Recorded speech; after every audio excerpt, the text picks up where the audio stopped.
আপনাদের এই সরকারের কতগুলি নতুন উন্নয়ন কর্মসূচি নিয়ে আপনাদের দুটি একটি কথা বলতে চাই।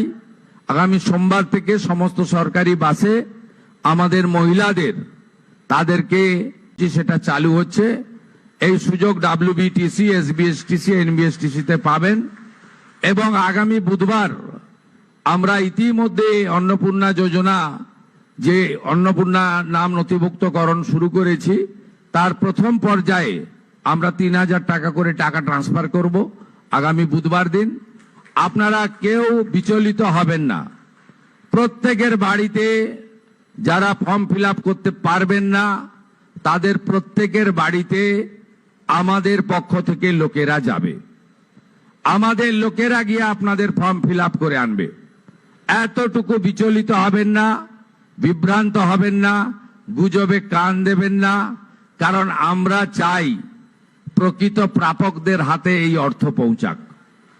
আমরা চাই না কোনো অভারতীয়র অ্যাকাউন্টে এই টাকা যাক।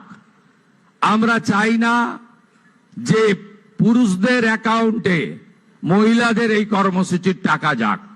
ইতিমধ্যে রাজ্যের বহু জায়গা থেকে অবৈধভাবে পুরুষরা যারা লক্ষ্মীর ভান্ডার পাচ্ছিলেন গ্রেপ্তার হয়েছেন। আপনাদের সরকারের অর্থ, এই সরকার স্বচ্ছতার সঙ্গে কাজ করবে, এই সরকার ফাইন্যান্সিয়াল ডিসিপ্লিন মেনে কাজ করবে। পশ্চিমবাংলায় যারা প্রকৃত প্রাপক তাদের প্রত্যেককে চিহ্নিত করে খুঁজে বের করে তাদের কাছে মাননীয় প্রধানমন্ত্রীর দেওয়া, আমাদের দেওয়া সংকল্প পত্রের প্রত্যেকটা বাক্য শব্দ পূরণ করার দায়িত্ব আপনাদের সরকারের। আপনাদের সকলকে অভিনন্দন জানিয়ে আমাদের রাজ্যসভার সাংসদ বলেছেন, এতদিন ধরে দলের সরকার চলতো। আমাদের সংবিধান কিন্তু দলের সরকারের কথা বলে যায়নি। সংবিধান বলে গেছে for the people, by the people, of the people. আমাদের সরকার এবার থেকে আপনাদের for the people, by the people, of the people নীতিতেই চলবে।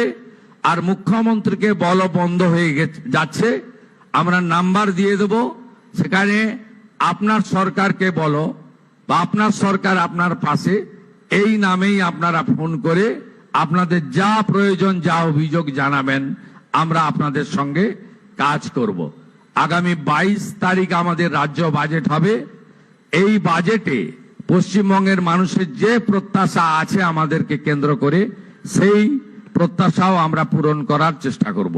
সবাই ভালো থাকুন।